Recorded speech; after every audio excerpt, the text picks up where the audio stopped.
cadre of love is affection. The second cadre of love is understanding. Understanding is superior to affection.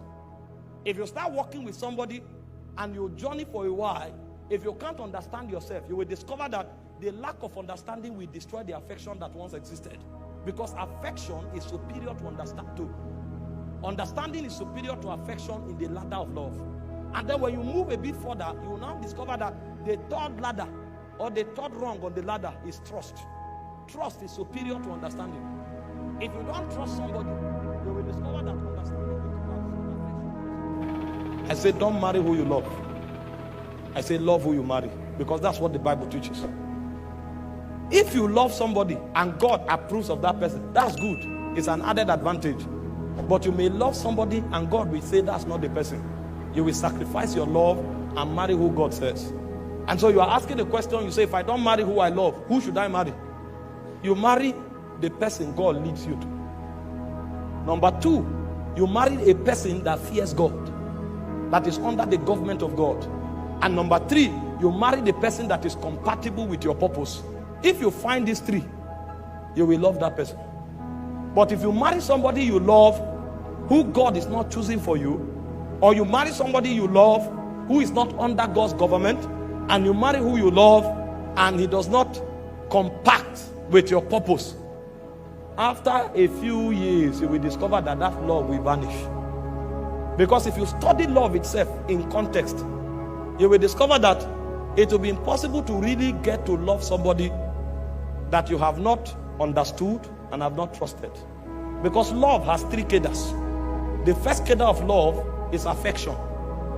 The second cadre of love is understanding. Understanding is superior to affection. If you start working with somebody and you journey for a while, if you can't understand yourself, you will discover that the lack of understanding will destroy the affection that once existed. Because affection is superior to understanding is superior to affection in the ladder of love.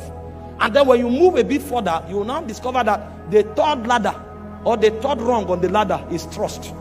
Trust is superior to understanding. If you don't trust somebody, you will discover that understanding will collapse. Affection will also collapse. And so when you are even talking love, you cannot really explore love in its fullness unless as you marry somebody and live with a person for a long time. That's why God commands people to love who they marry. And He doesn't really endorse who you love before you get married. If you do and God chooses that person, it's an added advantage. And if you have studied love also, apart from this ladder that I've explained to you, there are four things you will discover about love. Because there are four words for love in the Greek. The first word for love is phileo. The second word for love is eros. The third word for love is storge. And the fourth word for love is agape. Love is deeper than the feeling. The word phileo is a kind of love that is created by circumstance. And that kind of love runs on emotion. So if I'm in a place with somebody for a while, because that location kept us in that place, we are going to discover that there are few things that connect us. And so because of that circumstance that is created, we will begin to bond in a way. That kind of love is called phileo. If you change that circumstance for a while, that love will begin to die.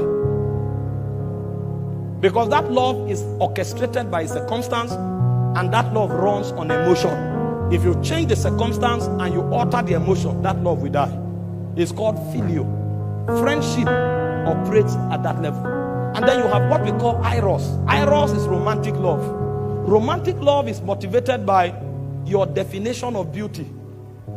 It's an affection that goes in the direction of what you consider to be beautiful. And so, for example, if you consider a fair complexion to be beautiful, when you see somebody that is fair, you will get to develop that kind of affection towards that person.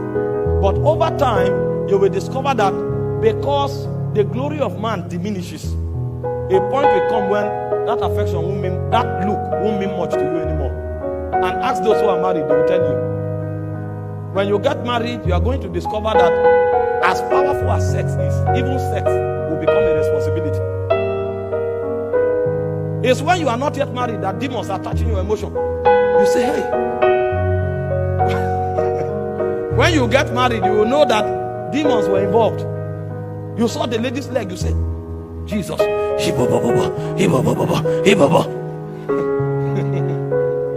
When you get married, you discover that that leg can be on your head. You will be burdened. Because Eros is motivated by what you consider beautiful. A point will come, it will diminish. You will now discover that Eros is not enough to bond you. That's why those who run to marriage because of sex, after 1 month they run out.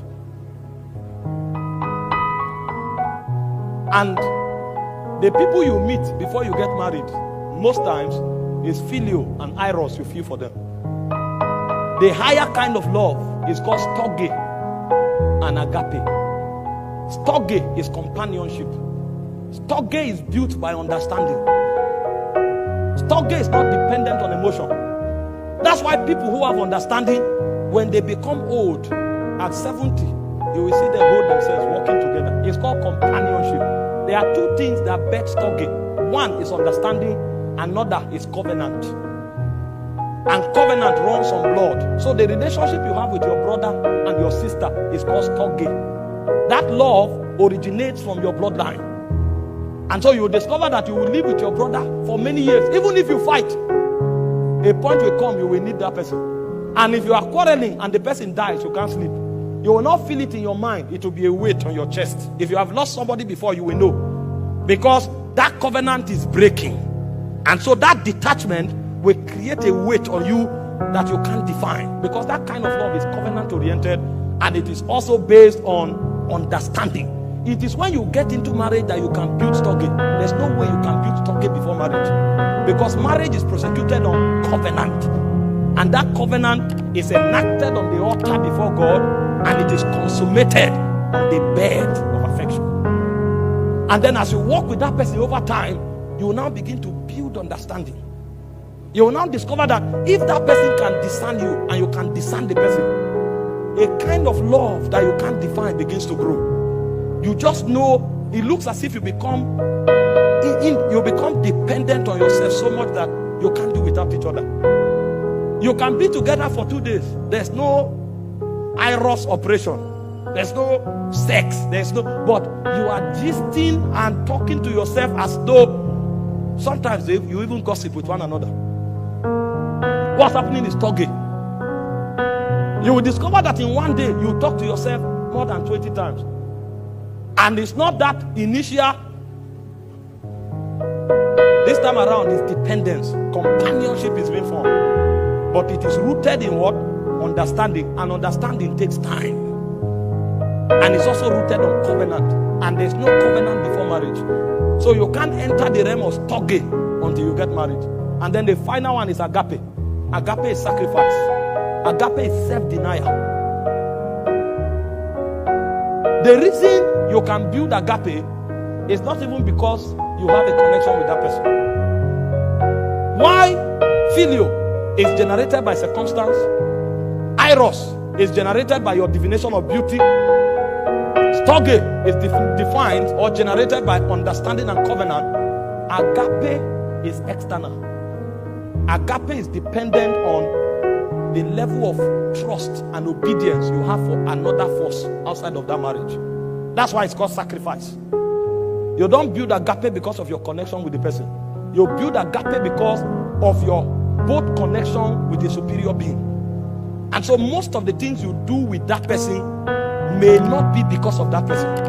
It will be because of your loyalty and submission to that being that binds you together. And so many times when you go through a relationship as strong as marriage, you will discover the reason you will stay will not be because of the person.